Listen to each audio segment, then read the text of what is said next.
Shalom. Okay, this video, I'm going to address the sisters. Now, brothers, if you're watching this videos, you can have your daughters or your wife watch it as well, or if you want to watch it, that's fine. But this video is mainly for the sisters. I'm going to address the younger sisters first. I find that, and please don't take this the wrong way, sisters. I'm speaking from experience. And what I find with the younger sisters, sisters in their 20s, that sometimes it's not just their lack of knowledge that's destroying our people. Sometimes it's their pride that gets in the way. Now, what do I mean? I find that younger sisters, especially sisters in their 20s, even teenage sisters, they have so much pride, so full of pride, that they refuse to take any type of correction or any type of knowledge that an older sister might have to pass on. They pretty much, and I've seen it, not just, sisters that I've dealt with, but I've seen how other sisters interact with one another, and what I find is that young sisters in their 20s, even sisters that are married with children, they're so full of pride that they miss the opportunity to learn from an older sister because that pride won't allow them to learn something. They sit there and they go, well, who are you? I don't have to learn nothing from you. You ain't got nothing to teach me. I ain't learning nothing. Meanwhile, somebody is simply trying to teach something, maybe something that's valuable for you and your children, something that you might be able to take and pass on to your child, but that pride just won't allow you to get over that hump. And so that's what I see with a lot of younger sisters. The pride is getting in the way of them learning something valuable that they are able to pass on to their children. Okay, so let me just get that out the way. Now, the scripture said our people we're dying because of our lack of knowledge. And that's a fact. A lot of times we could avoid a lot of the illnesses that we have, like just simple things like diabetes. Well, forget about diabetes. I've seen young women, I'm talking about young sisters in their 20s and 30s and 40s, have had hysterectomy, okay? And it's not so much the illness that is destroying them, is their lack of knowledge that's causing this. I've had women who said that they've had hysterectomy and it comes the fibroids come back. I'm talking about women with reproductive issues, fibroids, PCOS, ovarian cysts, stuff like that. I've had a lot of women who told me that they've had the hysterectomy and the fibroids come back, right? The issues that they were having down there, it returned. So your lack of knowledge is what's hurting you. Because if you knew what caused your fibroid, if you knew what caused the ovarian cyst, if you knew what caused your PCOS, then you would know what to do to prevent it or to stop it from returning. You see, so you can have a million surgery, but if that knowledge isn't there to help you to prevent it from coming back or to prevent it from even happening. So a lack of knowledge is killing our people. Okay. And most of our sisters, even I'm talking about sisters in the truth as well, are very unwilling to even, because of that pride, very unwilling to learn something, and forget about learning for yourself. Learn these things so you can pass it on to your children, because your children deserve something passed on to them. They deserve it. When you have a son or a daughter, you are raising somebody else's husband or wife. And so, and that's what brings me to this, okay? I'm going to tell you guys a little bit about my life and how I grew up, okay? Because as I, progress in this walk, in this truth, the things I've learned interacting with sisters, and I've interacted with a lot of sisters, and one of the things that I learned interacting with sisters, especially sisters that was born and raised here in the Americas, is that there is not much that is being passed down from the elder sisters or the older generation. There really isn't much that is being passed down. I've had older sisters who, I'm talking about women in their 50s and 60s and 70s, who have told me that their kids, they never had their kids in the kitchen, when they were cooking. They always told their kids to get out the kitchen, just anyway. So I'm going to tell you guys a little bit about how I was raised. And the reason, I talk about the things that I talk about is because hopefully somebody, might take my experience and apply it to themselves, and maybe it can help some way, somehow. Okay. And so the reason I'm doing this is because of the things that I've heard and the things that I've learned from just listening to sisters and brothers that was born and raised in different areas of the world, and hopefully how I was raised, the things that I've seen, the things that I've done, the things that was passed down to me. Maybe somebody can take that and apply it to themselves, as I said. So, when I was growing up, my mom, my grandmother, I had a stepmom. And one of the things that I noticed from these elder women in my family is it was very mandatory. It was mandatory for the girls in my family, the girls like me and my siblings, the especially the female, but also the boys. It was mandatory for us to be in the kitchen when the elder woman was cooking. Grandma, mom, auntie, stepmom, whoever it was mandatory. No ifs, ands, or but. Okay? So when we come home from school in the afternoon, we have to do the homework. And after homework, we have to go in the kitchen and we have to stand there and watch somebody cook. Mandatory. There's no choice in the matter. Okay? We have to stand there.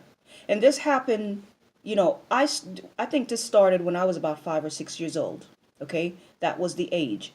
And we have to stand there and watch somebody cook.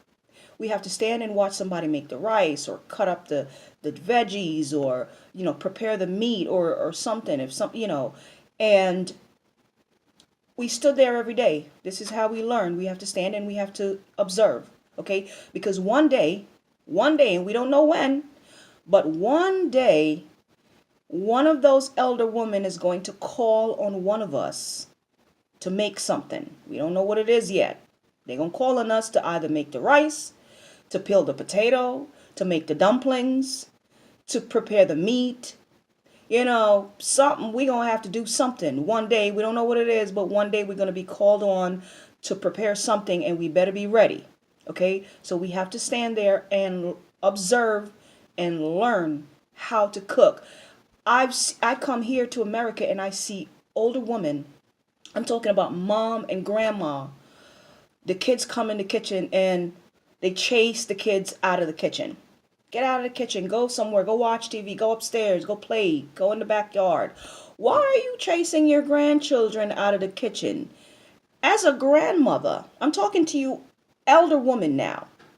As a grandma or as an older aunt, it is your job to have your little grandchild in the kitchen, your little granddaughter, whether she's 6, 7, 8, 9, 10, 11, 12 years old.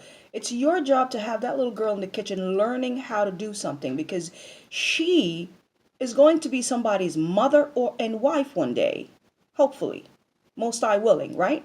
She's going to be a mother and a wife one day. What are you passing down to that child, telling her to get out the kitchen and go watch TV somewhere, go upstairs somewhere? Let her stay in the kitchen and learn something. Let her learn how to cook. And that's the problem. So now your child is 20, 25, right? And you're in your 50s and 60s, and you have to come home and make dinner for this grown person in your house because you never taught them how to cook. You didn't teach them nothing. That's not good. I have a little brother now. He's 30 years old, but he's been cooking. I mean, I'm talking about cooking breakfast for the entire family. He's been cooking since he was 9 years old. Okay? 9 years old. He's cooking a whole meal at 9. And so that's how we were raised. Because our elder women in our family knew the importance of passing down something valuable to the younger generation. At 6 years old, I believe I was 6, I first killed my first chicken. I slaughtered my first chicken at 6 years old. And that was mandatory in my family. Okay, I grew up on a plantation. Some of you hear me talk about this sometimes. I grew up back home in the Caribbean, and my family owns a large plantation up there. And we had, back in the day, we still do, we raised a lot of chickens and cows and so on and so forth, goats and stuff like that back in the days. We have lots of, you know, plants and food on the property, coffee, cocoa beans, stuff like that we harvest and sell to the market. So these are things that was mandatory for us to do. So at 6 years old, I killed my first chicken. And before I killed the chicken, this is what we had to do. My uncle was the butcher in the family. Okay? So he was the one that was killing the animal whenever we, butcher an animal to go maybe sell the meat to the market or maybe sell the meat to other people. So he was the butcher. And it was mandatory for us to sit there and watch him butcher the animal. So that way, one day, one of us is going to be called on to butcher something. Okay? And my first thing was a chicken. And I did it, I think I was 6 years old when I butchered my first chicken. That sun was too much. So, at 6 years old, I butchered my first chicken. All right? Butchered it, cleaned it up, cut it up. And I think my grandmother or my mom cooked it for dinner. I don't remember who cooked it, but I butchered my chicken. I cleaned it up, plucked the feathers off of it, cut it up, gut it, and somebody cooked it for dinner. All right. And these are things. Obviously, I know you guys don't have farms, but I'm just sharing something with you. The importance of passing down things to your children. Okay. We had a grocery store in my family when I was growing up. And most of what we sell, well, not most, some of what we sell were things that we made at home. Okay. Stuff like puddings and cakes and stuff like that, homemade candies. And who do you think used to make those things at 7, 8, 9, 10, 11, 12 years old? Me. Okay. We're talking about baking the cake. Okay, and we didn't have conventional oven back in the days, okay? So we're talking about going outside, making a fire, okay? Putting all your ingredients together, making that cake from scratch, all right? And these are cakes that we used to make to sell in our grocery store, okay? Making homemade candies to sell in the grocery store. And I was the one at 8, 9, 10, 11, 12 years old, putting all these ingredients together, beating the batter, right? Mixing all of it, mixing it up, going outside, putting it on that fire that I created outside, and baking that cake. Okay, so these are things this is how I was raised, and it is so important. I understand that our culture is different. I was born in the Caribbean. You guys are born here in the America. But whatever it is that you have to pass down to your children, you should. Even if you just starting to learn something. I'm talking about you elder woman. Even if you just start to learn something, learn it and pass it down to your children. I find it very sad that I haven't met many elder women now that I'm here in the United States. I haven't met a lot of elder women that I can learn something from. And I find that to be very sad. My grandmother, bless her heart, she's still alive. She's about 90 something years old and she's still going strong, okay? My mom, these are women that I learn things from because their elders and their foreparents passed things down to them, okay? Um, when I was 5 years old, I remember I I believe I'm not I don't I can't be sure, but I believe when I was 5 years old I started getting cleanse. It may have been earlier than that, but I can't remember. So I was about 5 years old. My grandmother was giving us cleanse, okay? Cleanse to cleanse the body, cleanse the system. And that was another thing that was very mandatory in our family. My grandma made sure that every few months, everyone in the family get a cleanse to remove the crap out of your system. And even though we were living on a plantation, right, with fresh fruits and fresh food and vegetables and herbs and everything, we still needed it. We still got the cleanse, okay? Because once, we're kids and we do eat our little homemade candies and stuff like that, you still need your cleanse regardless. You're eating stuff, you need cleanse every now and then, okay? So my grandmother has been giving us cleanse since we were babies, since we were about 5 years old. I used to take my cleanse, and that cleanse require us to go on a fast for one day, okay? At 5 years old, we were fasting for one day. We had to fast because you can't eat anything while you're on a cleanse. So you see, these elder women knew the importance of health, and not only their health, but they make sure that their entire family was healthy. My grandmother made sure that we get our herbs. Listen, when we were going to school, it was mandatory to have a cup of herb, no matter what it is, no matter what kind of herb it was. You cannot leave the house without having a cup of herb every morning. Mandatory. There's no arguing. You don't have a choice. You got to have a cup of herb before you leave that house. And that's how my grandmother ran her house. Okay? And that's what I would like to pass down to my people. Because the scripture tells us that these herbs are given to us for meat. You need your children needs to be taken care of as far as their health is concerned. What are you doing for your children's health? Why aren't your children being given cleanse? If you're sitting up there being vegan and you're eating all this healthy stuff, why is your kid still getting a McDonald's?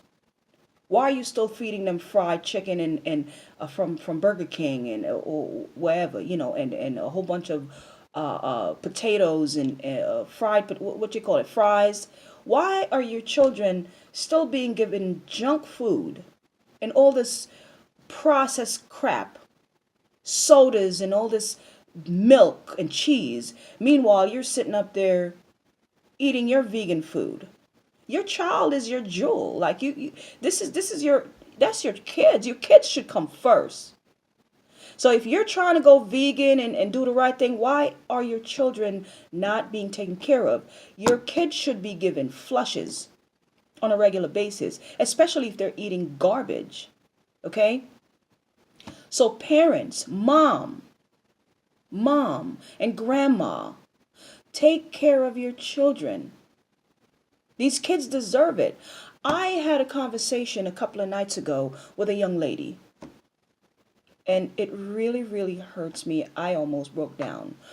Her her baby, just a few months old, I'm not going to say who, couple months old baby, and the baby is having acid reflux. 4 months old.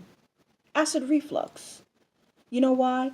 The mom is not breastfeeding, and she's giving the baby Similac or whatever those things that's been sitting on the supermarket shelf. And on top of that, she tells me that she doesn't feed the baby water. So imagine this, a 4 months old newborn child not being given the mother's breast milk, which is the most important thing to give a child. So the child is not getting breast milk, and the child is getting a processed powdered cow's product that come from the supermarket shelf, dried and filled with preservatives. And on top of that, the baby's not drinking water. Nothing to flush out all that crap that she's giving the child. Water, right? So the poor baby is suffering from acid reflux. That's what the doctors diagnosed the baby with, acid reflux. And I sat there and I speak to this young lady, and she refused to give the baby water. Water. I broke down. I can't. Why? This is a young woman in her 20s, and this is why I started the video saying, our young mothers, our young sisters in their 20s are so full of pride and unwilling to take instruction. It's amazing. It's just amazing. What is going on with our young woman? If you're a mother, you're raising another human being. We have to unlearn the crap that we learn from the white man. Yes, I said it. We have to unlearn the bull crap that we've been taught our entire life from these people, because it's killing us. It's killing us. We are dying from a lack of knowledge. That's what's killing us. The diseases are not really killing us. I'm sorry. Your disease is really not killing you.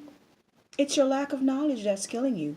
If you have diabetes, your lack of knowledge is what's giving you diabetes. Your lack of knowledge. Because if you knew what to do, you wouldn't have diabetes.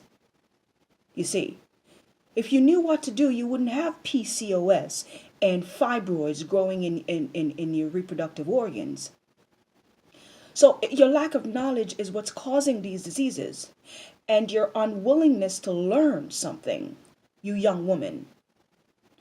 And the elder woman, really, we have to teach ourselves. We have to educate ourselves so we can have something to pass down to the younger people. We can't go on like this. We simply cannot go on like this. Mothers, grandma. I'm talking about you women in your late 40s, 50s, 60s, 70s. We have to educate ourselves so we can educate our younger generation. Seriously. There's a lot for me to learn. I don't know everything. I mean, nobody has 360 degrees of knowledge, okay? There's a whole, and I'm sure there are a lot that I can learn from some of you women, okay? But there's a lot that I know, because my mom and my grandmother and the elders, the elder female in my, the elder woman in my family, they made sure that I learned the basics, okay? They made sure that we learned the basics. When it comes to planting,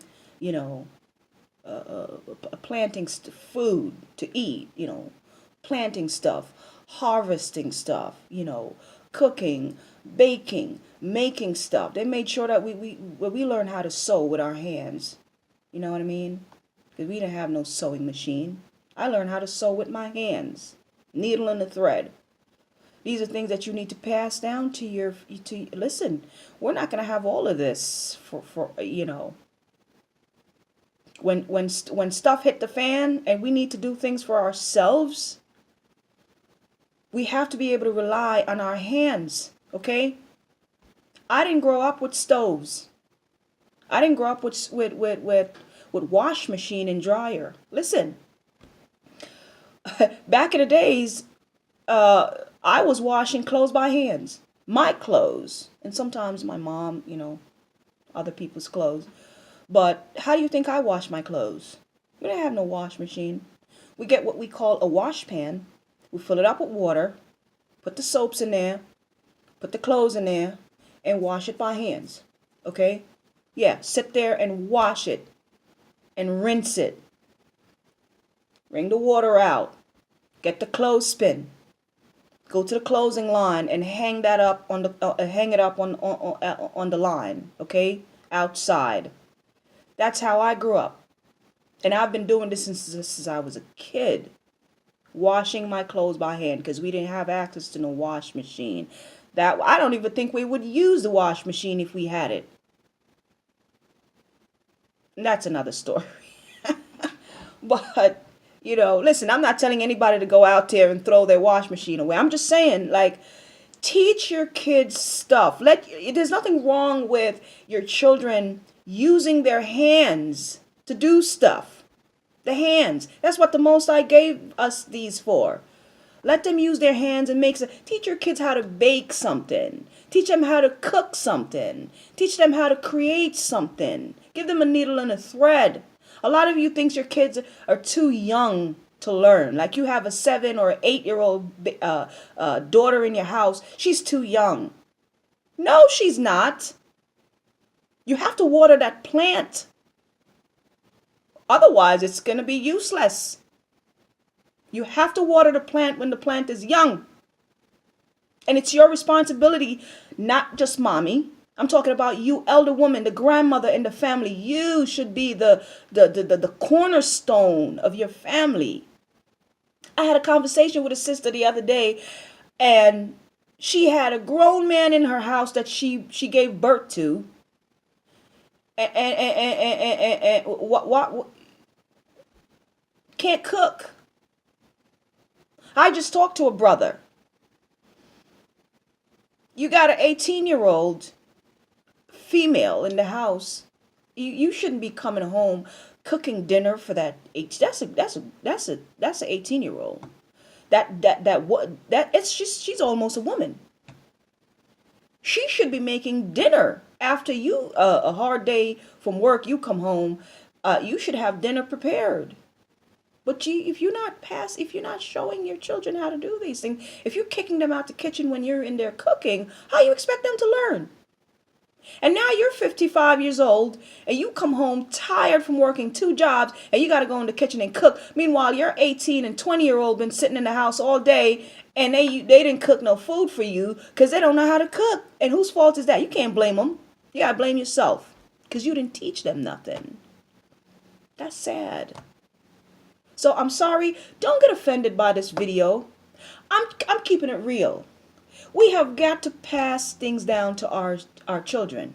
We have to. It's your job. It's your job to pass things down to your children. So if you have sisters like myself who was raised in a different culture, right? Try to learn something from people like me. If you have brothers, there are a lot of brothers out there who were born and raised in different cultures.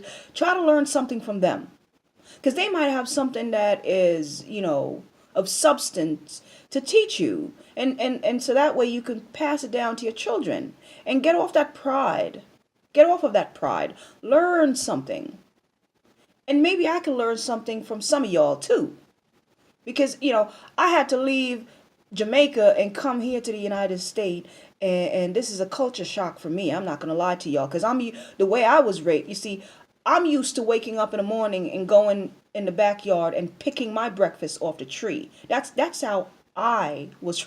That's what I'm used to. When I get up in the morning, breakfast for me was on a tree in the backyard. I just go back there and pick it off the tree, and that's breakfast. Okay, and a cup of herb. Okay, before I go to school, that was breakfast for me. Okay, and maybe if my mom or my grandmother feel like making something on the stove. Okay, the wood stove, not the stove. We never had no conventional stove, but y'all know what I'm saying. Okay, so this right here For a lot of us who come from the Caribbean or other part of the world, especially the Caribbean, where we're used to just going in the backyard and picking breakfast, this is a culture shock.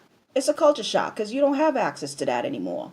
And if I had to come here and learn how to survive here, I'm sure there's a lot of things that I can learn from you guys, But I find it unnerving that I haven't really met a lot of elder women here who have something of substance to teach me as a younger woman, and I wish I still have that. I have it back home in the Caribbean. I have a lot of elder women that I learned things from, but I don't see that here. I don't see that here, and it's it's I find it to be a little sad. Maybe I haven't run into the right people. Maybe I don't know. Hey, reach out to me. You know what I mean? There's a lot that I can learn. All right. Um, yeah. And you younger sisters, get rid of your pride and learn something. You don't have to learn it from me, because I don't. I really, you don't have to. I don't know everything. I don't even know a lot. Okay, but learn something from somebody and pass it down to your children, especially if you have young children that you're raising. Learn something and pass it down to them. For crying out loud. Get rid of the pride and learn something and pass something down to your children. Remember, mothers and elder women, you are raising your sons to be somebody's husband and somebody's father. Okay? You're raising your daughters to be somebody's wife and somebody's mother. What kind of wife is she going to be? What kind of mother is she going to be? What is she going to pass down to her children if you didn't teach her nothing? So you have to teach these kids something. Educate yourself so you can pass something on to your children. And so that's my message today. Okay? That's my message today. Your children deserve it. All right? So I'm going to end the video. I don't want to ramble on too much. So, shalom, guys.